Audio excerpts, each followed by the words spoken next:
கிறிஸ்துவுக்குள் பிரியமானவர்களுக்கு ஆண்டவராக இயேசு கிறிஸ்துவுடைய இனிய நாமத்தினாலே வாழ்த்துக்கள். எல்லாம் எப்படி இருக்கிறீங்க? சாப்பிட்டீங்களா? இந்த நாளின் காலை நேர தியானமாக என்னாகமத்தின் புஸ்தகம் 23ஆம் அதிகாரம் 23வது வசனத்தை நாம் தியானிக்கிறோம். யாக்கோப்புக்கு விரோதமான மந்திரவாதமும் இல்லை, இஸ்ரவேலுக்கு விரோதமான குறி சொல்லுதலும் இல்லை. தேவன் என்னென்ன செய்தார் என்று கொஞ்ச காலத்திலே யாக்கோப்பையும் இஸ்ரவேலையும் குறித்து சொல்லப்படும். பிரியமானவர்களே, யாக்கோப்பு இஸ்ரவேல் என்ற தேவனுடைய ஜனங்களுக்கு விரோதமான மந்திரவாதங்களும் கிடையாது, குறி சொல்லுதலும் கிடையாது. இன்றைக்கு அநேக கல்வி அறிவு அற்ற அல்லது கல்வி அறிவு நிறைந்த அநேக விசுவாசிகள் பயப்படக்கூடிய காரியம் மந்திரவாதம், பில்லிசூனியம், குறி சொல்லுதல். பிரியமானவர்களே, தேவனுடைய பிள்ளைகளுக்கு விரோதமாக பில்லிசூனியமும் குறி சொல்லுதலும் கிடையாது. அதாவது அதற்கு என்ன அர்த்தம்? அவைகள் செயல்பட முடியாது. இயேசு என்ற நாமத்துக்கு முன்பாக பில்லிசூனியங்களும் பரிசுத்த ஆவியின் அபிஷேக அக்கினிக்கு முன்பாக குறி சொல்லுதலும் செயல்பட முடியாது. எங்களுடைய ஊழியத்தின் துவக்கத்திலே எங்களுக்கு விரோதமாக ஒரு மந்திரவாதி சற்றெழுத்தாழ 3 மாதங்களாக எங்களுடைய காலடி மண்களை எடுக்கிறது, எங்களுடைய துணிகளை திருடி வைப்பது, எங்களுக்கு விரோதமாக பில்லிசூனியம் செய்வது என்று சொல்லி செய்து கொண்டே இருந்தான். தினசரி அவன் முகத்திலே தான் நாங்கள் முழிச்சாகணும். ஏன்னா எங்களுடைய காம்பவுண்டுக்குள்ளாக அவனுடைய வீடு இருந்துச்சு. எவ்வளவோ அவனுக்கு சொன்னோம், பைபிள் கொடுத்தோம், இயேசுவை குறித்து அதிகமாய் சொன்னோம். குறிப்பிட்ட ஒரு காலகட்டம் வந்த பொழுது கர்த்தர் சொன்னார், மகனே, நான் உனக்கென்று வழக்காடி இருக்கிறேன், இனி அவன் முகத்தை நீ பார்க்க மாட்டாய் என்று சொன்னார். அதேபடியாக குறிப்பிட்ட ஒரு காலத்திலே 15 நாட்களுக்குள்ளாக அவன் மரித்து போனான். பிரியமானவர்களே, பிலேயாம் ஏன் மந்திரவாதத்தையும் குறி சொல்லுதலையும் குறித்து இங்கே சொல்லுகிறார்? ஒரே ஒரு காரணம், அது அவனது தொழிலாக இருந்துச்சு. மந்திரவாதமும் குறி சொல்லுவதும் வேதாகமத்திலே வெறுக்கப்படக்கூடிய காரியங்களாக இருக்கின்றன. இவை தேவனுக்கு எதிரானவையாக, அசுத்த ஆவிக்கு தொடர்புடைய காரியமாக காணப்படுகிறது. இன்றைக்கு தீர்க்கதரிசனம் என்ற பெயரிலே குறி சொல்லக்கூடிய ஆவிகள் அதிகமாக செயல்படுகின்றன. அநேக விசுவாசிகள் அதை பார்த்து பயப்படுகிறார்கள். பிரியமானவர்களே, மந்திரவாதத்திற்கும் குறி சொல்லுதலுக்கும் குறிப்பிட்ட ஒரு சில வல்லமை உண்டுதான். ஆனால் தேவனுடைய வல்லமைக்கு முன்பாக இவைகள் அற்பமானவைகளும் பயன் அற்றவைகளுமாக காணப்படும். இன்றைக்கு விசுவாசிகள் என்று சொல்லக்கூடிய சிலர் இதை பார்த்து பயப்படுவது உண்டு. பயம் சாத்தானுடைய ஆயுதம். அந்த பயம் மனக்குழப்பத்தை உண்டாக்கி சாத்தானை ஜெயிக்க வைத்து விடுகிறது. வேத வசனத்திலே வெளிப்பாடு மிக்க பரிசுத்த ஆவியானவரால் நடத்தக்கூடிய எவரும் இப்படியான சாத்தானுடைய பூச்சாண்டிகளுக்கெல்லாம் பயப்பட மாட்டாங்க. நம்மோடு இருக்கிற தேவன் சர்வ வல்லமையுள்ள தேவன். அவர் சேனைகளின் கர்த்தர். 1 யோவான் 4:4 சொல்லப்பட்டபடி நாம் பயப்பட வேண்டியது சாத்தானுடைய செயல்களுக்கு அல்ல, தேவனுக்கு மாத்திரமே நாம் பயந்து நிற்க வேண்டும். நாம் எதிர்த்து நிற்க வேண்டியது தேவனுக்கு அல்ல, பிசாசுக்கு என்று யாக்கோப்பு 4:7 வாசிக்கிறோம். தேவனுக்கு கீழ்ப்படிந்திருங்கள், பிசாசுக்கு எதிர்த்து நில்லுங்கள், அவன் உங்களை விட்டு ஓடிப்போவான். முன்னொரு காலத்திலே ஒரு கிராமத்திலே புதிதாக ஒருத்தர் ஊழியத்துக்கு வந்தார். அவர் வந்த உடனே அந்த ஊரில் இருக்கிற மந்திரவாதிக்கு மந்திரவாதங்கள்லாம் செயல்படாமல் போச்சு, குட்டி சாத்தாலாம் வேலை செய்யாமல் போச்சு.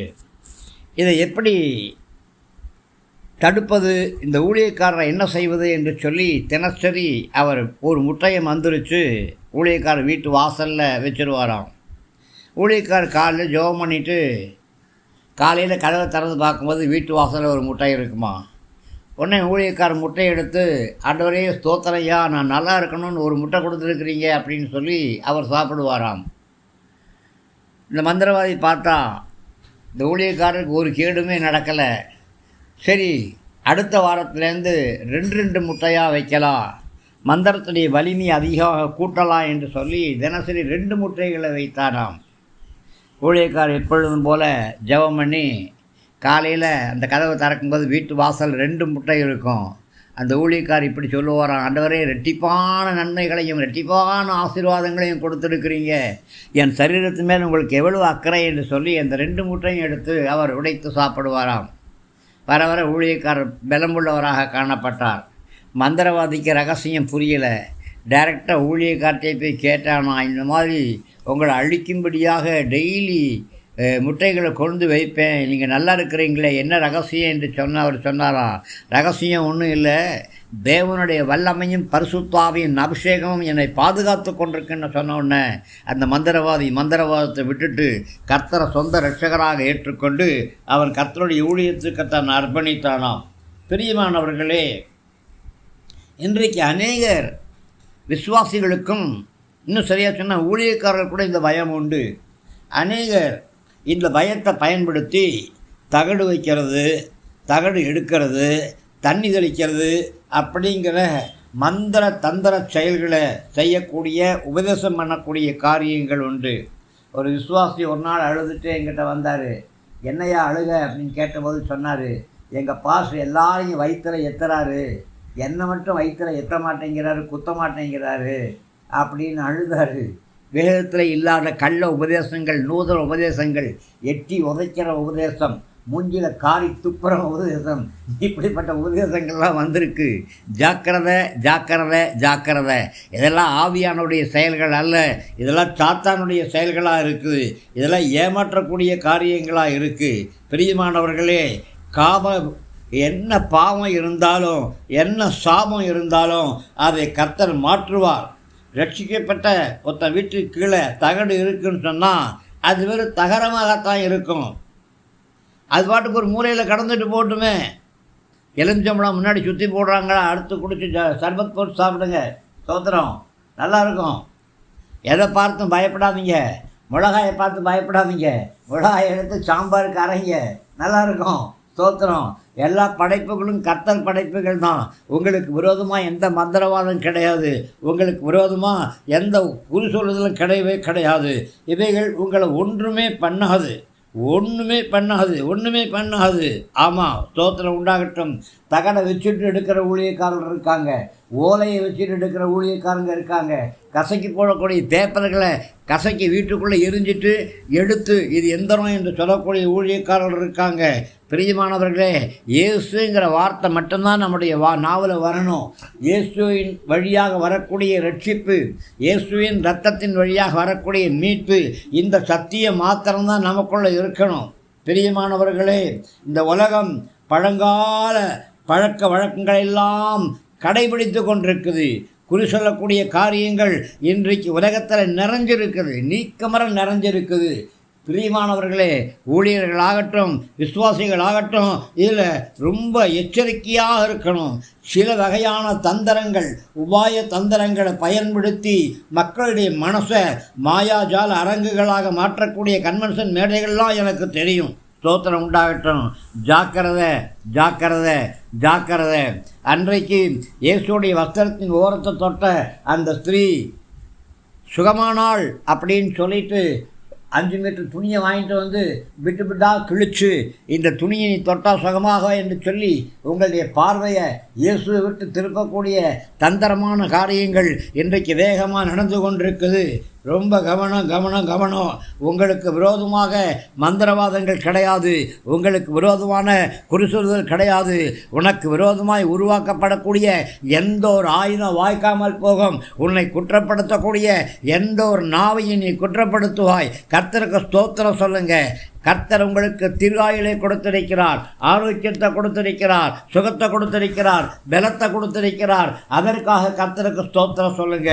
மந்திரவாதங்களும் குறி சொல்லுதல்களும் உங்களுக்கு விரோதமாய் வருவானால் அதை நீங்கள் சட்டம் பண்ணாதீங்க. கர்த்தரை மாத்திரம் உயர்த்தி பிடிங்க, சிலுவை கொடியை மாத்திரம் உயர்த்தி பிடிங்க. உங்கள் கோஷம் அல்லேலூயாவாக இருக்கட்டும், உங்கள் ராஜா இயேசு ராஜாவாக இருக்கட்டும், உங்களுடைய கொடி சிலுவை கொடியாக இருக்கட்டும், உங்களுடைய ராஜ்யம் பரலோக ராஜ்யமாக இருக்கட்டும். கர்த்தர் உங்களை ஆசீர்வதிப்பாராக. ஆமேன் ஆமேன்.